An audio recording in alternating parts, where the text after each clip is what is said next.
going to run the stock. They're going to run the stock to They $6.15. got to run that I stock. That's right. guarantee it. This is That's not Okay. investment All advice, right. but it's going to happen. All right, Roach, we have you in here. Can we get a mic check? Are you there? Yo, All right. Yo. So here is Hal Roach. All right. Roach, tell us what we're missing. Tell us what we're wrong about, and set us on the right fucking path, my man. all right. So like, first of all, I'm not gonna rip holes at anybody here. You know, No worries. I We want respect you to, man. We I respect what you're doing, and you know, but I just think there's a fundamental lack of some understanding here, and I think I can help clarify it. So, I'll give you kind of like what I think's going on with the warrants, and then I'll kind of give you a timeline of where I think we are in this deal. And don't get me wrong, there's a deal, but I just think you're kind of not seeing it the way you should. So I released a post this weekend. Well, I didn't, but someone posted it for me. It basically explained what I think's happening with the warrants. So you got told there's 335 million outstanding. Well, in reality, that outstanding number has to include potential common shares that could be converted from preferred shares. So when they post that 335 million, that actually shows the perfs their common equivalent. Okay, so I think somebody's got these warrants. They are exercising them, which is actually paying for. So outstanding shares are considered fully paid for, and the perfs are fully paid for because they've been exercised, and that's when you actually pay for it. but they're still How perfs. if I They're can still comment, I've read a lot of, I've gone through a lot of filings over the years. I've seen warrants in play, preferreds in play. I have never seen a company list the OS shares having increased without the exercision into common shares. So don't get me wrong, they very well could be into commons and being sold under 9.9% ownership, sold, then another batch is exercised and sold. That could be happening here. But I'm just telling you what my research found over the last week and what a collective group of us have found over the last 8 months. Thousands upon thousands of hours in these filings. It's not GPD though, right? Or GPT, right? No. Okay. You're in the I have to Discord. ask. You see the kind of conversations that Yeah, I happen do. in You there, guys are so. very, very intelligent. These guys from Tendy Baron, man, they're like next level, like kind of guys. So I'm just going to continue, okay? Yeah. So these are considered fully paid for shares. So they are being accounted for in a total outstanding share count, even though they're sitting in perfs. Their common share equivalent is actually being said in there. Now, you can't actually include all the unexercised warrants because that actually represents more than the 900 million authorized shares that we have, right? And this is why a reverse split is needed. They need to finish exercising these warrants, and they don't have the shares to do it, plus the price failure conditions, which we've run into. We're now in a price failure condition again, and you saw how they moved it to guarantee their April raise to $1. So does the 9.9% ownership rule prevent one or multiple entities from holding a large portion of preferred shares? No. So the 9.9 only applies to beneficially owned outstanding common stock, not the perf shares. So you can hold an unlimited amount of those preferred shares because you actually have no control over the company with them. You're just entitled to dividends, which is an important part, but you have no voting rights. You have no control over the company in your preferred shares. So the thesis is basically a party who's in possession of the warrants are exercising those warrants in tranches. And instead of converting them to common stock and liquidating, they're actually holding them in preferred shares. What they're doing is pre-funding an IPO. And that IPO is a baby carve-out or a spin-off. Yeah, this is a really good theory of Hal's that I like. This is essentially David Kasten's special. David's known for working in the SPAC world, and this is a reverse merger, but it's a three-party or a triangular reverse merger. So first they have to carve out baby, and we're seeing that IPO pre-funded through Hudson as an intermediary. You notice they created an entity just to do this on Feb 6, Feb 7. That The LLC. actually, yeah, that is the SPAC. Okay, that's what will be reverse merged into from both sides at the end of this, but we're not even there yet. So the short sellers and the naked shorts who are in here have lost. They've lost control of the board. They lost control of the equity. And I have a feeling they've actually lost control of the bonds as well during the fall.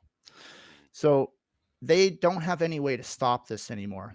The only way to stop this is to prevent the warrants from exercising. They need to get this stock into a price failure condition and stop these warrants from being exercised. Because before you can make a business combination, all the warrants need to be exercised. It has to be done. So you can see what they're doing to make that happen. They're beating the shit out of us to get us into price failure conditions. How can I interject here, sir? Sure. One quick question for you, sir. The price failure, how does that affect the preferred warrant, or is it only affecting the preferred warrants? So it affects the warrants, the preferred ones, and that's all we really care about. The common share warrants are fucking worthless right now. Right. At some point, they'll come into play. But if you can get it into price failure, you can stop the company from being able to force the exercise of those warrants. Now, I don't think the company was ever going to force the exercise of those warrants. Well, they have been. Those tranches right now are considered a forced exercise. But you're right, it could be voluntary. But based on the amounts we've seen, they still hold the right to force the exercise. And they would want to protect themselves in case the deal fell apart and still be able to force them. So putting yourself into these failure conditions risks that protection. And what I think has happened here is on Jan 13, there was a deal made, and this deal was submitted to the regulator, HSR regulator. That was the first 30 days they had that. After that 30 days, around Feb 14, 15, the regulator kicked back and said, okay, here's some conditions we don't like. And a lot of it had to do with Newell brands. Brett owned too much control in Newell.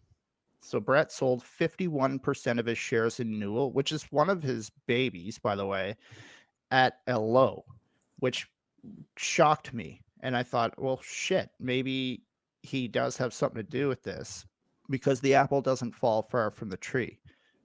Little tinfoil there for you. So the second round, Brett sold his shares. They went back to the regulator. Round 2 of regulation review starts, another 30 days. They come back on March 13, 14 and say, okay, the deal's approved on one last condition. Brett has too much control in the board. So Brett steps off the Newell board in order to fulfill that final condition.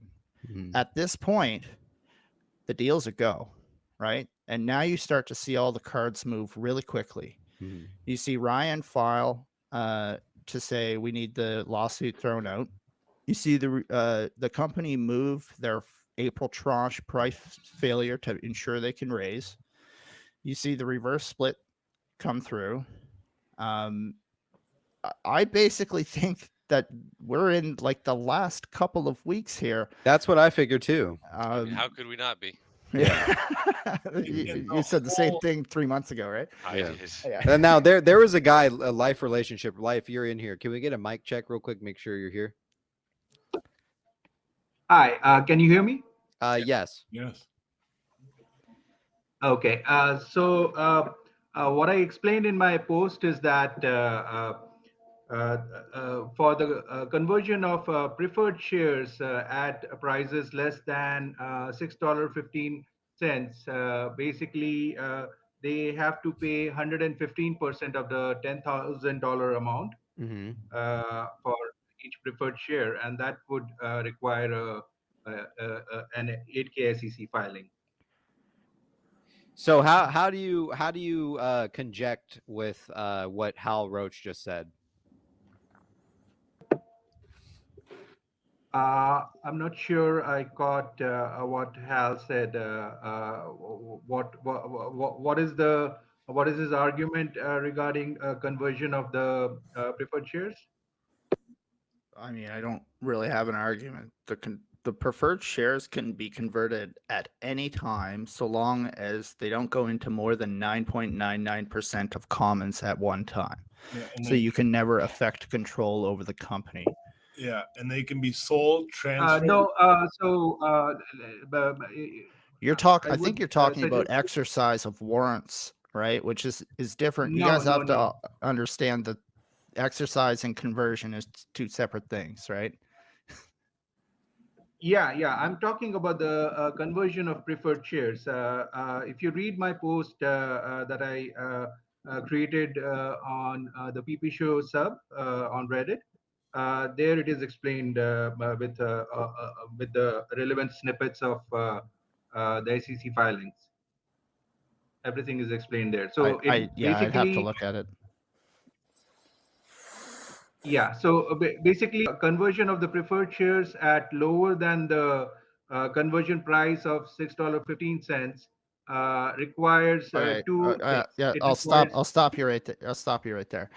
The 615 only applies to common share warrants. Yes. no, Okay, so- no. That is not the case. That is not the case. Please read No, my God. post. Please read my post over there. It has all the relevant snippets, and the $6.15 is the regular conversion price. And if the you gotta go. preferred You gotta go shareholder, look at. All right. Look at the alternate please read conversion through my price. Yeah. post. Please read through Yeah. my All right, post. yeah. We'll life relationship. We'll check out your post. We're gonna let you go, and we'll check it out and we'll go over it. Okay. All right. Hal, I gotta can you read it in depth. Yeah, I need to read that a little bit more in depth too. But I thought he was listening the whole time, and he was he was gonna like debate you a couple of things. Okay, Roach, we have to move on to our next guest, but real quick before we do that, I want to hear a little bit more of this before we let you go. Real quick, maybe like 5 more minutes or so.